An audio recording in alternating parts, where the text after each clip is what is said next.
Hannah Kaplan, and this is the WCS Wild Audio Podcast, where you'll find reported audio stories covering the latest news and newsmakers from the Wildlife Conservation Society's Global Conservation Program, Zoos and Aquarium, and their many partners. We've got a great show today, so let's get to it.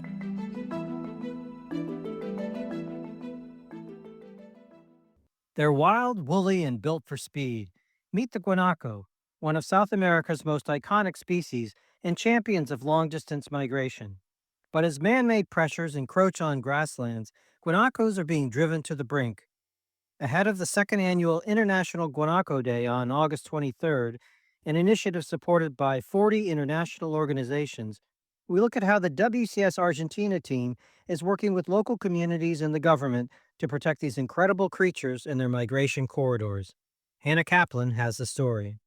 When I see large groups of guanacos moving across a landscape, it really is like the best moment in my work. I'm Andrés Novaro, and I'm Director of Terrestrial Conservation in WCS Argentina.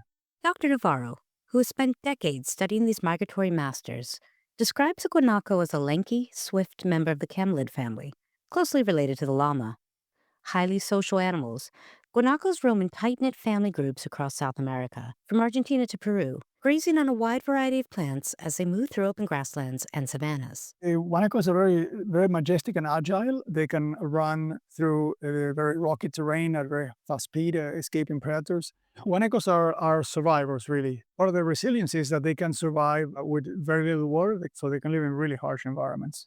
Dr. Novaro first began studying guanacos as the prey of predators like pumas and condors, but his focus quickly shifted as he recognized guanacos were more than a meal. They're a keystone species. As they forage, guanacos shape ecosystems by influencing predators and plant growth. As an ecologist that studied predators, I value the guanaco as the most important of the prey base in Patagonia. The guanacos, by moving between summer and winter range, they can utilize better their resources from the grasses and the shrub throughout the year. And this creates also shifts in the availability of food for the predators and the scavengers. So this really impacts the whole dynamic of the ecosystem. But the guanaco faces mounting threats, from hunting and competition with livestock to fences that block their migration. And it's these vast, uninterrupted ranges that are essential to their survival. Uninterrupted land protection is really important because it's the only way to conserve full migrations of fully functional migrations of the guanaco. And that is really possible only if we either have areas without fences or if we have areas where the livestock producers allow the guanacos to move. And what's really important for migratory species is connectivity between their habitats. I'm Sue Lieberman, Vice President for International Policy with the Wildlife Conservation Society. For migratory species, the solution to their conservation is never just one country. By definition, they cross borders. We in WCS and our partners worked a couple years ago to list the guanaco on the Convention on Migratory Species. Countries where it's found all supported it and said, yes, we agree, we need to work together to make sure that this migratory species is able to roam, is able to move across its range.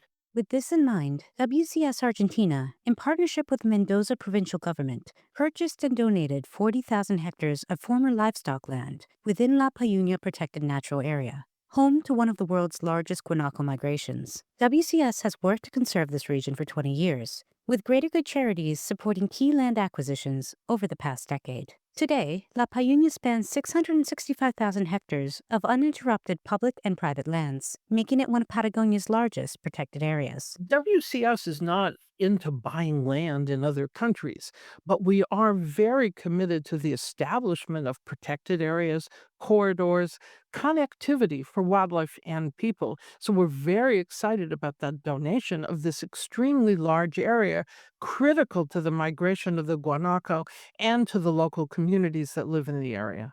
This particular protected area also has not only important habitat for the guanaco, but also many endemic species as well. So having protected areas, parks are really important, but they also need to be connected. They can't just be isolated islands. These are land animals. They don't fly. They have to be able to have a corridor, a place they can move from one place to another. And that's what this protected area is all about. Years of WCS research into guanaco behavior and migration revealed the critical lands they depend on, areas now at the heart of protection efforts. And so we identified those lands. Those 82,000 hectares are the key land that needed to be purchased.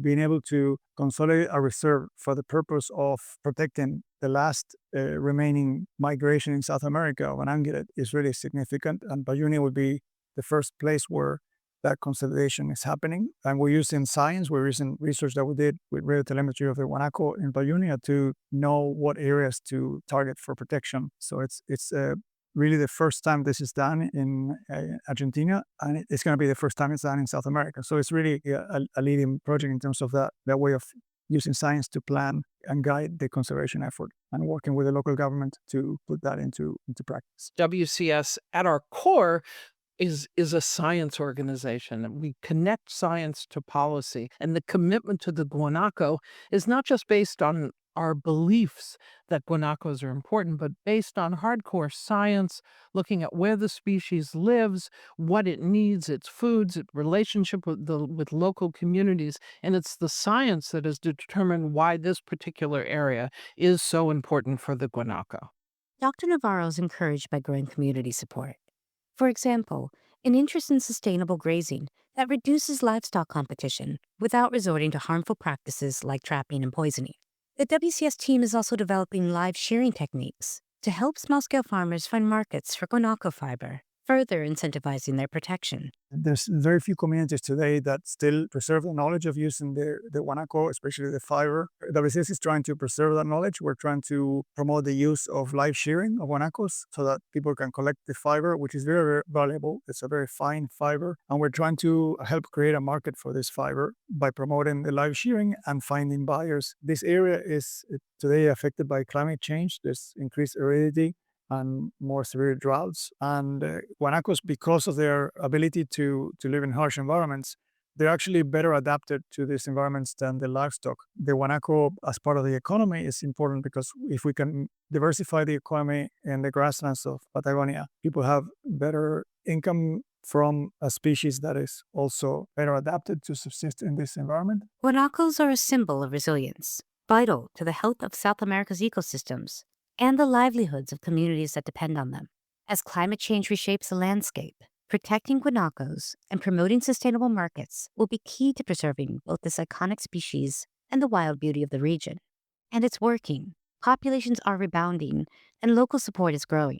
The team sees this success as a powerful example of what's possible for migratory species around the world. Guanaco populations are recovering in much of the range, especially in the southern part of the range. I am seeing a very dramatic change in the way that local people see their wildlife, and particularly the guanaco. For the most part, I'm seeing that people are becoming a lot more tolerant to wildlife and to addressing conflict. And in our case, in conserving the grasslands, really addressing conflict and finding ways for people to coexist with wildlife. It really gives me hope that humans can change over relatively short periods. Our hope for the future, of course, is continued commitment from the local government, the national government, ourselves, of course, and funders. That's absolutely critical to the long-term sustainability and ecological integrity of this particular protected area, but also protected and conserved areas across the whole range of the guanaco. At the Convention on Migratory Species, when the government's committed to including the guanaco, this is a first example of, okay,